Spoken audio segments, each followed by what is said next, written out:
Aksi tawuran ini melibatkan para pelajar dari SMK Bina Teknik dan SMK Pasundan, Sukabumi, Jawa Barat. Tawuran terjadi di Pelabuhan 2 Februari silam. Warga sekitar nih bahkan ketakutan dan satu pelajar luka parah. Iya, dan buntut dari insiden ini 30 pelajar yang terlibat langsung digiring ke kantor polisi.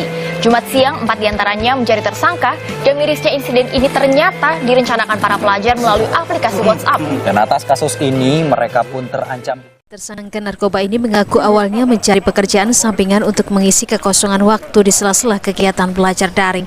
Mereka mencoba mencari uang jajan lewat postingan lowongan pekerjaan di media sosial Facebook yang diunggah oleh seseorang bernama Gian. Di postingan tersebut disebutkan sebagai pengantar bawang putih dengan upah Rp200.000. Namun setelah keduanya mengambil barang di stasiun Senen, Jakarta, ternyata barang tersebut adalah sabu. Dalam rekaman video berdurasi 30 detik ini, terlihat 7 orang siswi yang masih menggunakan seragam sekolah tengah asik menenggak minuman keras. Sejumlah siswi yang beberapa di antaranya mengenakan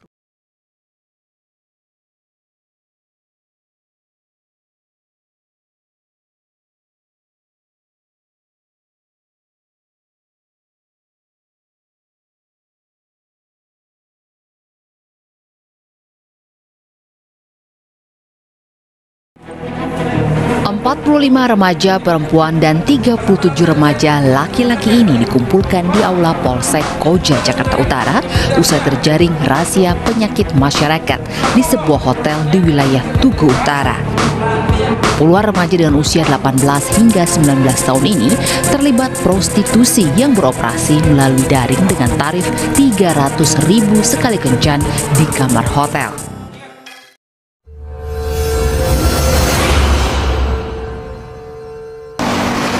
Assalamualaikum warahmatullahi wabarakatuh. Waalaikumsalam warahmatullahi wabarakatuh. Kembali lagi kita di podcast Musabah selalu terdepan. Untuk kali ini saya sudah bersama Bapak Polisi dari Polsek Bantul, ya. Bapak dari Polsek Bantul, kita akan membahas tentang kenakalan remaja dan penyalahgunaan narkoba. Mungkin sebelum masuk di tema kita silakan dulu untuk Bapak Polisi, silakan memperkenalkan diri. Monggo. Terima kasih. Assalamualaikum warahmatullahi wabarakatuh. Waalaikumsalam warahmatullahi wabarakatuh. Nama saya Subarata, pangkat Ibtu. Jabatan saya adalah PS Kanit Binmas Polsek Bantul. Kemudian saya dilahirkan di Bantul juga, tepatnya di Desa Pulutan, Pendoworejo, Bantul. Pada tanggal 15 Januari tahun 1964. Iya. Kemudian saya masuk menjadi anggota Polri tahun 1984 sampai sekarang. Sebentar lagi udah mau pensiun, Pak. Kemudian saya pernah berdinas di Jawa Timur, di Situbondo selama 8 tahun. Kemudian pernah dinas di Polda Semarang, Jawa Tengah, itu 8 bulan. Kemudian di Polwil Yogyakarta, kemudian berubah menjadi Polda selama 8 tahun. Dan sisanya adalah di Bantul. Pernah di Polsek Banguntapan, pernah Polsek Sewon, dan kemudian sekarang di Polsek Bantul ini mungkin sampai dengan pensiun. Kemudian untuk istri 1, anak saya 3, cucu 1. Ya, itulah sekelumit perkenalan kita. Barangkali Bapak dan anak-anak sekalian, barangkali nanti ada yang ingin konsultasi dengan saya, silakan. Saya dengan senang hati membuka diri. Terima kasih. Berarti ini menjelang pensiun kembali ke tanah kelahiran ya, Pak? Iya, betul. Okay. Ya, Bapak, di sini kita sudah menyiapkan beberapa pertanyaan tentang kenakalan remaja dan terkait penyalahgunaan narkoba. Iya. Nah, ini Bapak di Polsek Bantul selama ini, terutama di Bantul, kenakalan remaja apa saja yang rata-rata sering terjadi di sini, Pak? Iya. Baik, untuk di wilayah Bantul ini saya menyampaikan skopnya adalah secara keseluruhan di Kabupaten Bantul ya, tidak hanya di wilayah Kapanewon Bantul saja, tapi secara keseluruhan di Kabupaten Bantul, bahwa kenakalan remaja yang terjadi di Bantul ini banyak sekali ya, antara lain adanya tawuran antar pelajar, antar geng. Yang geng itu notabene adalah anggota pelajar juga atau pelajar-pelajar yang ada di wilayah Bantul ini. Kemudian selain itu ada juga terjadinya pencurian remaja yang dilakukan oleh remaja, terjadinya perzinahan yang dilakukan oleh remaja, terjadinya vandalisme yang dilakukan oleh remaja-remaja di wilayah kita ini di Bantul ini. Kemudian juga ada penganiayaan ya, penganiayaan, kemudian ada pengerusakan, juga ada yang sudah melakukan penyalahgunaan narkoba. Jadi kenakalan remaja pada saat ini berbeda dengan kenakalan remaja pada saat dulu. Kalau dulu anak-anak remaja atau pelajar melakukan kenakalan remaja itu sebatas pada hal-hal yang tidak sampai menyangkut pada tindakan kriminalitas atau pidana. Hanya sebatas barangkali bolos sekolah. Ya, berani dengan orang tua. SPP buat jajan. SPP untuk buat jajan, seperti itu. Termasuk saya juga ya dulu. Kemudian tidak mengerjakan PR. Ya, berani dengan gurunya, menentang gurunya. Itu ya, sampai tidak masuk sekolah, tidak pulang sekolah, tidak pulang ke rumah. Ini kalau pelajar-pelajar dulu atau remaja-remaja zaman saya dulu. Tapi kalau sekarang, perkembangan sekarang ini justru kenakalan remaja sudah mengarah pada tindakan kriminalitas atau pidana. Seperti yang saya sebut tadi, sudah berani melakukan tawuran, pakai senjata tajam, sampai ada korbannya yang meninggal dunia. Tidak hanya sakit, tapi ada yang meninggal dunia di wilayah kita ini. Ya, kemudian selain itu juga mereka sudah menyalahgunakan narkoba, miras dan sebagainya. Kemudian tawuran, pengerusakan, perzinahan, ada yang terakhir itu ada perkosaan juga yang terjadi di wilayah kita ini. Sampai perkosaan? Iya, terjadi perkosaan. Kalau untuk narkoba, itu anak remaja bisa sampai, ada yang sudah sampai untuk bisnis itu atau belum? Kalau sampai saat ini menurut data yang saya peroleh dari Sat Narkoba Polres Bantul memang belum sampai taraf untuk mengedarkan, tapi mereka masih dalam taraf pemakai. Itu pun untuk pelajar di wilayah Bantul ini narkoba yang digunakan adalah sifatnya adalah obat-obatan berbahaya, belum sampai kepada psikotropika ataupun pada narkotika. Karena kita tahu bahwa narkoba itu kan dibagi menjadi 3, narkotika, psikotropika, dan obat-obatan berbahaya. Nah, ini masih ke taraf yang ketiga, yaitu obat-obatan berbahaya yang dipergunakan oleh anak-anak remaja kita ini. Yang sering tertangkap itu biasanya yang dikonsumsi itu apa? Ya, yang dikonsumsi biasanya miras oplosan. Ya, miras oplosan. Kemudian ada pil, yaitu pil sapi. Ya, pil sapi itu namanya pil sapi ya. Karena warnanya ada yang putih, ada yang kuning. Kalau yang putih itu namanya pil sapi, kalau yang kuning disebut jagung gitu. Jagung gitu. Orang kalau anak-anak familiarnya seperti itu. Jadi jagung gitu. Saya pernah dengar itu, Pak. Di kapal sapi. Jadi pakai sapi sambil ngopi. Nah, begitulah kira-kira. Nah, itu padahal itu sangat berbahaya juga, karena itu kan sebetulnya obat untuk tremor itu loh. Jadi orang kalau tremor itu, ya itu obatnya kan itu. Tapi disalahgunakan oleh anak-anak untuk dikonsumsi.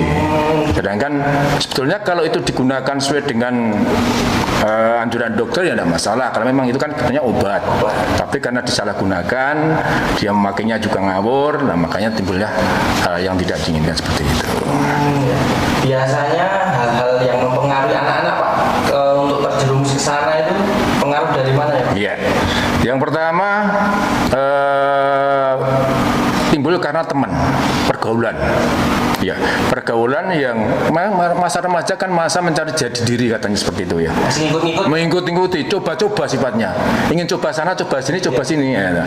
Akhirnya dengan coba-coba itulah mereka akan terjerumus kepada penyalahgunaan narkoba. Seperti itu. Itu yang pertama. Jadi teman. Kemudian lingkungan keluarga. Misalnya orang tuanya broken home, ya, orang tua kurang dalam pengawasan terhadap anak, komunikasi dengan orang tua kurang, misalnya orang tuanya sibuk sendiri, ya, ibunya sibuk arisan misalnya, bapaknya sibuk kerja, sehingga yang penting yang ngoni dikasih sangu, kasih duit, kasih motor, kadang-kadang kasih mobil. Udah, tapi kan tidak seperti itu mestinya, ya kan? Jadi kasih sayang yang kurang, atau pengawasan orang tua yang kurang terhadap anak, dan hubungan antara keluarga dengan anak yang kurang harmonis itu menyebabkan anak juga bisa terlibat dalam kenakalan remaja. Kemudian lingkungan sekolah misalnya, di sekolah ada gengnya, dia masuk di dalam geng itu. Ini akhirnya juga terlibat dalam kasus kenakalan remaja. Berarti geng sama narkoba itu ya cuma jejer ya Pak? Iya. Saling berkaitan. Intinya selama ini kan yang kita ketahui bahwa namanya geng itu kan kalau diartikan kan hal yang tidak bagus. Banyak negatifnya daripada positifnya. Ya. Geng motor, ya kan? Yang kita ketahui di mana-mana geng motor itu buat susah juga ya. Ya kan, geng sekolah ya, yang di sekolah ada namanya masing-masing sekolah ada namanya macam-macam lah ya. Yang intinya kan selama ini yang kita ketahui geng-geng itu bukan yang ditonjolkan, bukan yang positifnya, tapi yang negatifnya. Yang penting rame-rame suka-suka. Ya akhirnya di situ ya minum-minuman keras, ya kan, ngerokok, kemudian ya mungkin main perempuan. Karena bisa jadi ketika kita kemudian mengonsumsi narkoba, mengonsumsi miran dan sebagainya, kemudian timbul niat untuk melakukan perzinahan dan sebagainya. Berarti untuk misalnya Pak, penangkapan kebanyakan yang ditangkap itu anak-anak yang bergerombol atau mengkonsumsi sendiri. Ya. Jadi biasanya hasil pengembangan. Jadi di pengembangan misalnya ada yang tertangkap satu gitu, kemudian dikembangkan siapa aja teman-temannya. Tetapi ada juga yang sifatnya melakukan operasi di tempat-tempat yang memang dicurigai di situ dipakai untuk mangkal anak-anak untuk mengkonsumsi narkoba lah seperti itu. Ada di tempat-tempat yang mall misalnya, kafe ya, kemudian tempat hotel misalnya seperti itu. Karena rata-rata yang tertangkap itu adalah yang di tempat-tempat seperti itu, sehingga tempat-tempat yang ya nggak dikira orang tuh aman, ya dikira aman, tetapi ya ternyata diperkembangkan semacam itu.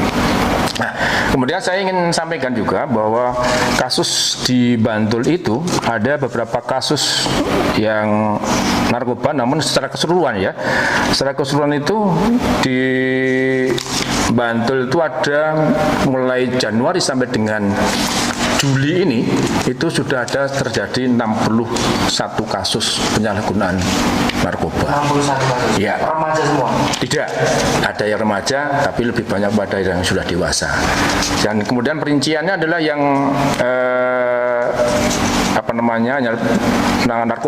narkotika itu ada 2 kasus, psikotropika itu ada 15 kasus, dan yang obaya itu obat berbahaya itu 45 ya, 45. Itu. Berbahaya itu sapi tadi ya Pak? Iya, semacam itu, miras dan sebagainya itu termasuk di situ.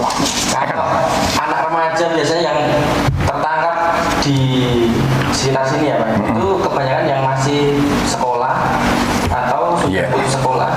Kalau yang kita tangani dan juga dari Polres Bantul itu yang di anak remaja atau pelajar itu ada yang masih sekolah, tapi ada juga yang sudah berumur. Artinya dia sebetulnya belum lulus tapi sudah keluar, ya. Misalnya baru putus sekolah, atau seperti itu.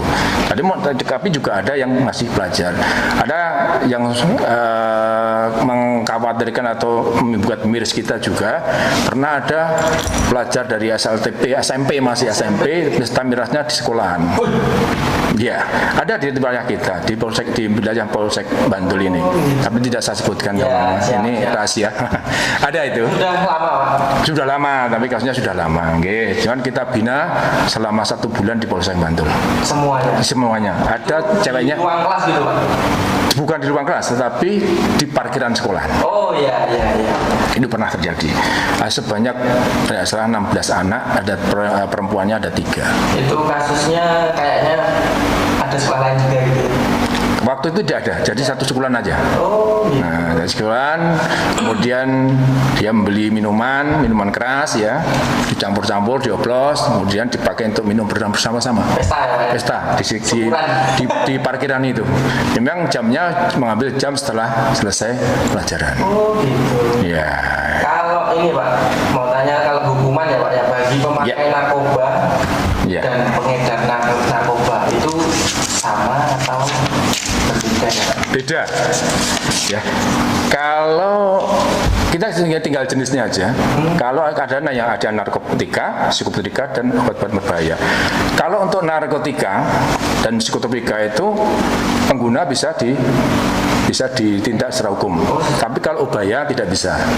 Ubaya itu obat berbahaya, itu pengguna tidak bisa diproses hukum. Tapi pengedarnya bisa diproses hukum. Nah, tapi kalau narkotika, psikotropika itu pemakai, ya, pengedar, pembuat, pemilik, membawa itu bisa dihukum pidana. Ada hukumannya tergantung nanti dari seberapa besar banyaknya dan seberapa terlibatnya. Kalau dia sudah jaringan, ya itu bisa hukumannya sampai dengan meninggal dunia, hukum mati. Iya. Tapi paling rendah-rendahnya adalah 4 tahun. Ancaman hukumannya 4 tahun penjara. Kalau yang kayak lem-lem itu termasuk apa Pak? Itu obat berbahaya itu. Bisa dihukum juga? Itu kalau yang pengguna tidak. Oh, pengguna? Iya, tidak pengguna. Tetapi pengedar dan sebagainya itu biasanya ada namanya melalui perda itu. Itu ranahnya perda. Kalau perda adalah nanti Satpol PP yang menangani ya. Tapi itu ada Pak? Ada.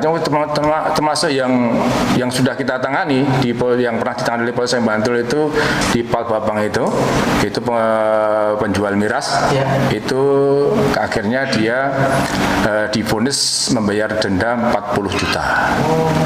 Ya, karena sanksi kurungannya kan 3 bulan, tetapi kalau dia kemudian membayar denda sebesar 40 juta dia bebas, tapi harus dendanya sebesar 40 juta itu. Pernah sampai 40 juta dendanya. Sebetulnya dengan denda yang tinggi itu ya sebetulnya keinginannya adalah supaya mereka itu pada jera. Ya, ada yang jera, tetapi sampai sekarang juga masih ada yang beli, ada yang jual, tetapi sifatnya sekarang berubah. Cara penjualannya berubah. Kalau dulu terang-terangan buka ruko gitu, kalau sekarang tidak. Sekarang modelnya sudah dibuat di rumah, kemudian diajar di jalan-jalan. Oh, kayak gosen. Ya. COD ya. Seperti itulah. COD seperti itu. Kalau di Bantul sendiri ya Pak, terutama itu mengikuti yang mana ya Pak? Untuk aturan remaja itu dari usia berapa sampai berapa gitu yang jadi rujukan? Iya, kalau kita mau dengan aturan yang ada di WHO itu, WHO, Badan Kesehatan Dunia itu, yang disebut remaja itu kan usia 12 sampai 24 tahun. Tapi ada di situ kalau di Indonesia itu ada yang menyebutkan usia remaja adalah usia dari 12 sampai dengan 19 tahun. Selanjutnya remaja. Dewasa awal, iya gitu. Kalau pembagiannya ya dari 0 sampai 1 itu bayi, ya, kemudian 2 sampai dengan 10 itu anak-anak, 2 sampai 10 ya. 10. Nah, terus sebelumnya adalah remaja, kemudian dewasa. Gitu. Sekarang ini Pak, terkait siswa sekolah ya Pak ya? Iya. siswa sekolah bila berkendara tidak memakai helm dan knalpot gelombong, maka masuk dalam kenakalan remaja, Pak. Ya, itu termasuk di dalam kenakalan remaja. Ya, jadi ketika anak itu tidak mentaati aturan lalu lintas, undang-undang lalu lintas, maka dia juga termasuk dalam kategori kenakalan remaja. Nah, itu kan dia sudah menyalahi aturan yang ada. Ya, dia menggunakan sepeda motor di sekolah atau di jalan raya, tapi dia tidak mematuhi aturan lalu lintas karena dia sifatnya masih anak-anak, masih remaja, maka itu termasuk dikategorikan sebagai kenakalan remaja. Berarti kalau misalnya ya Pak, di sekolahan itu mendirikan aturan seperti itu, terus kalau ada yang gelombong ditindak itu sah-sah saja ya Pak? Ya sah-sah saja. Dibina teman kalau sekolah kan tindaknya tidak bisa secara tilang ya. Yang tilang kan yang penting dari sekolah ada tindakan dari sekolah untuk dibenahi supaya anak itu menjadi anak yang baik dengan mematuhi aturan lalu lintas yang ada. Jadi kalau menggunakan sepeda motor ya tentunya dilengkapi dengan surat-surat. Kendaraannya juga harus lengkap ya, ada spionnya, ya tidak belombongan dan sebagainya. Jadi aturan harus tetap ditegakkan. Kalau misalnya sulit ya Pak, sulit kita kan nggak tahu ya remaja kan. Iya, betul. Kita sulit tangani terus kita rujuk ke polsek itu boleh ya Pak? Boleh saja, saya siap untuk membantu. Artinya begini, ketika anak-anak sekolahan itu ada yang bandel seperti itu, kita siap untuk membantu, membina anak-anak itu. Akhirnya misalnya dikumpulkan, ada berapa anak sih yang ada di sekolahan ini? Iya. Yang kira-kira kok ya katakanlah kreatif, tapi kreatif berlebihan.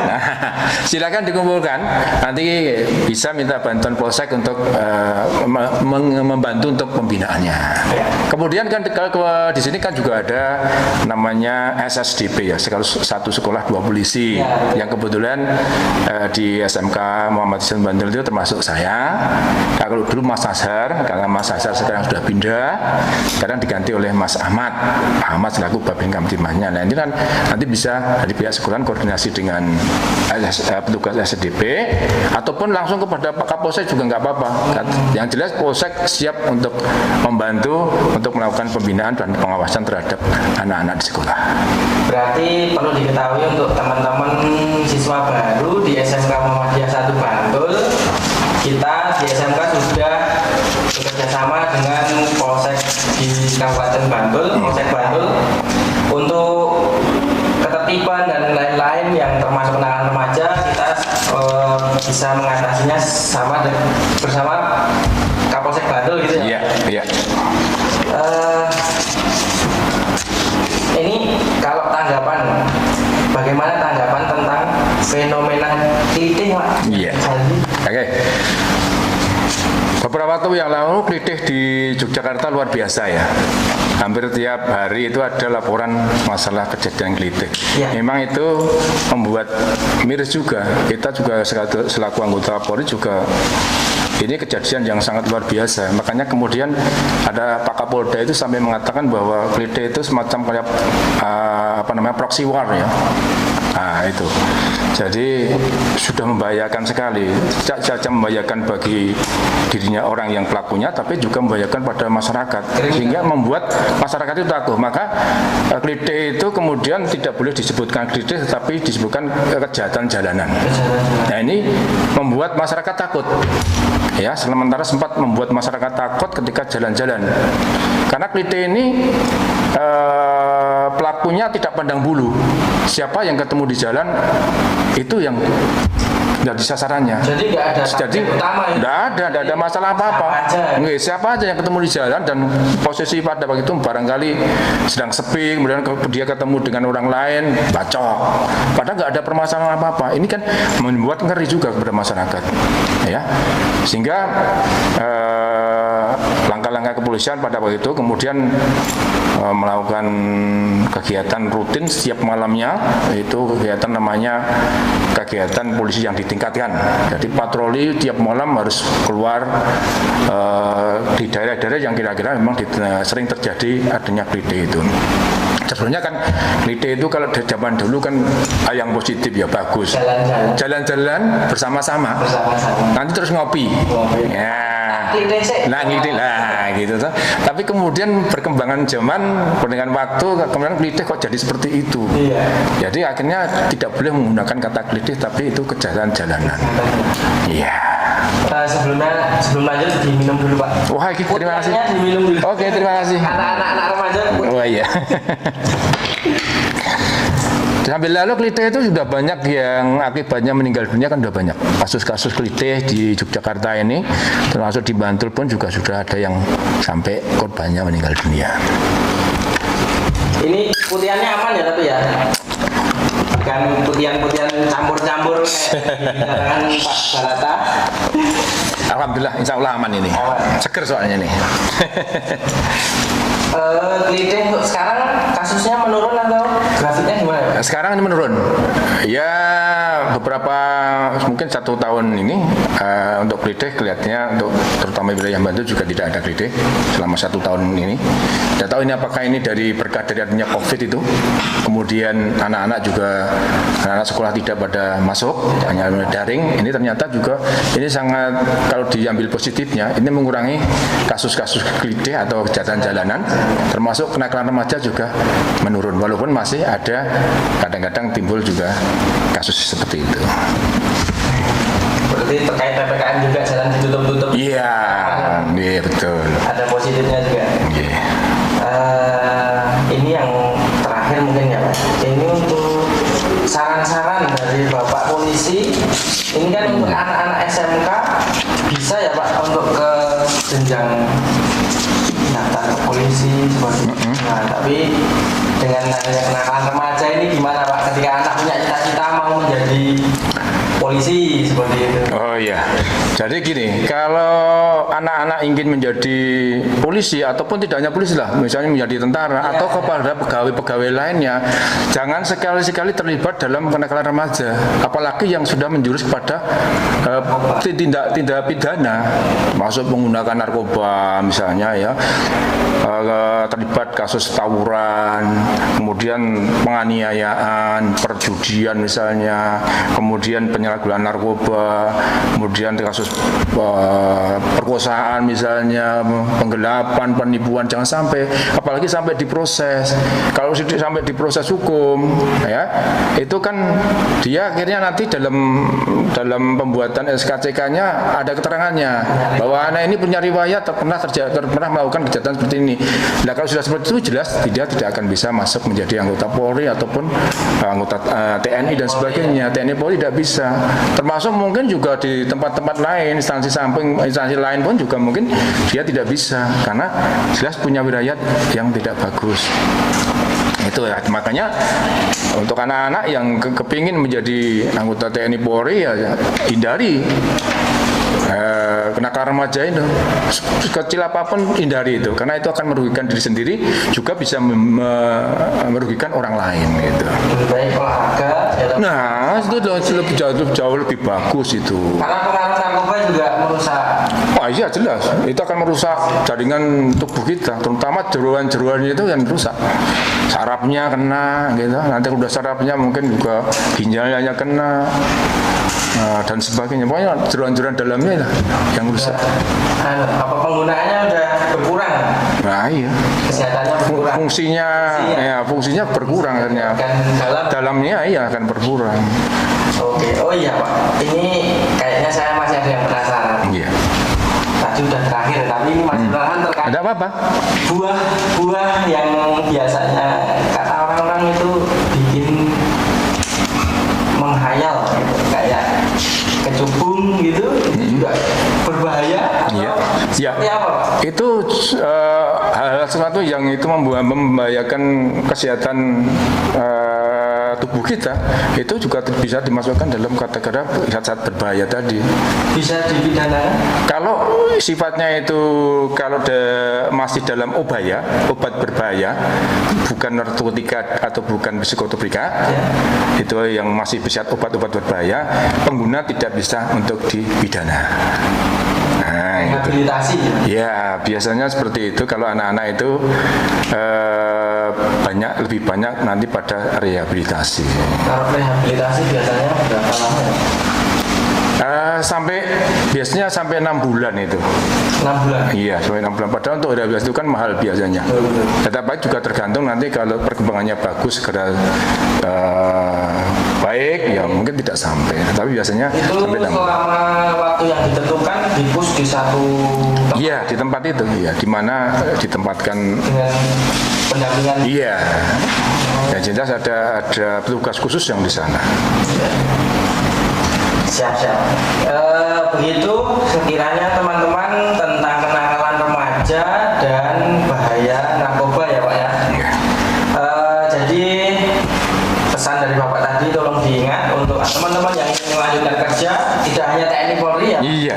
Tapi untuk ke jenjang yang lebih lanjut, sebaiknya hindari kenakalan remaja, hindari narkoba, dan jangan sampai mendapatkan riwayat kriminal seperti itu, karena riwayat kriminal sangat bikin masa depan tersandung ya Pak. Betul sekali itu. Masa depan suram katanya. Ya, terima kasih. Boleh saya menyampaikan lagi untuk anak-anak kita yang tercinta ini.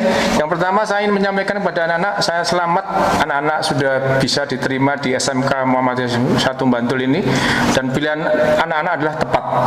Karena SMK Muhammadiyah 1 Bantul tidak hanya mengandalkan kemampuan otak, tapi juga iman dan takwanya juga dipupuk.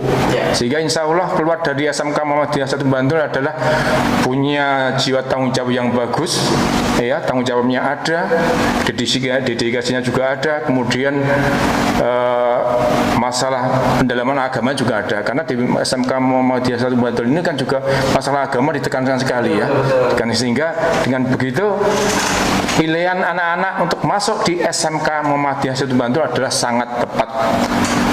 Banyak sudah anak-anak lulusan dari SMK 1 Bantul ini yang diterima di berbagai instansi, diterima di TNI maupun Polri, di perusahaan-perusahaan di mana-mana banyak.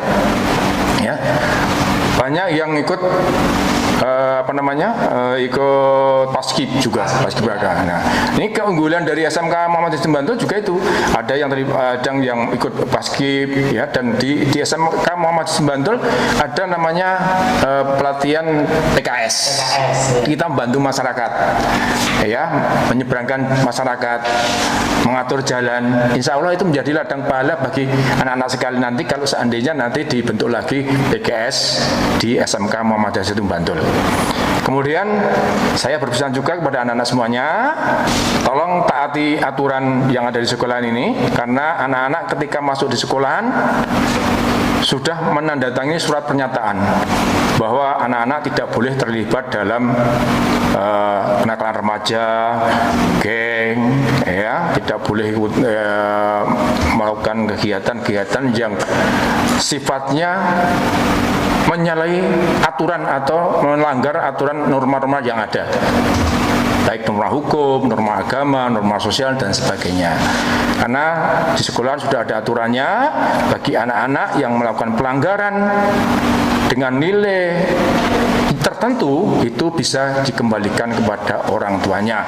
Sehingga itu saya pesan kepada anak sekalian, tolong jaga betul nama baik sekolahan ini, kemudian patuhi aturan yang ada, taati aturan yang ada, patuh kepada guru kalian, patuh kepada orang tua kalian. Insya Allah kalau kalian bisa menaati seperti itu, insya Allah kalian akan sukses di kedepannya. Terima kasih. Assalamualaikum warahmatullahi wabarakatuh. Oke, terima kasih Bapak Subaranto, Bapak Ibtu Subarata dari Polsek Bantul. Ya, semoga ke depan SMK Muhammadiyah 1 Bantul dan kita semua tetap bisa mempertahankan gaya pendidikan kita, pendidikan karakter dan keagamaan, supaya karena karakter dan keagamaan itu tidak jauh tapi berdekatan. Ketika punya agama yang kuat, karakternya juga positif dan bagus. Terima kasih teman-teman semuanya. Semoga teman-teman semuanya bisa mengambil kesimpulan dari podcast pada pagi siang hari ini. Cukup sekian dari saya, Muhammad Ridwan dan Bapak Ibtu Subarata. Terima kasih. Wassalamualaikum warahmatullahi wabarakatuh. Musabah selalu terdepan.